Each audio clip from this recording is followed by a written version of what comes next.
আজকে দুপুরে খাবারটাও কিন্তু একদম ছিমছাম সাদামাটা। কারণ যেদিন সংসারে অন্য কাজের প্রেশার অনেক থাকে সেদিন আর রান্নার দিকে ধ্যান দেওয়া হয় না।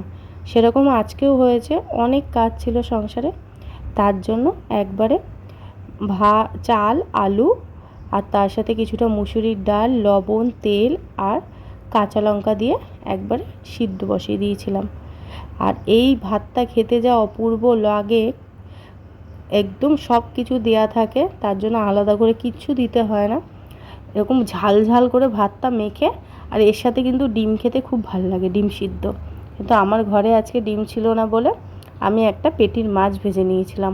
এরকম গরম গরম মাছ ভাজা দিয়ে এই ভাতটা আমাদের স্কুলে যখন যেতাম বা বাড়িতে ম্যাক্সিমাম সময় এই ভাতটা বাবা মাখতো। বাবা মেখে আমাকে, মাকে, বোনকে সবাইকে দিত। সেই স্মৃতিটা মনে পড়ে গেল। কেমন লাগলো জানিও।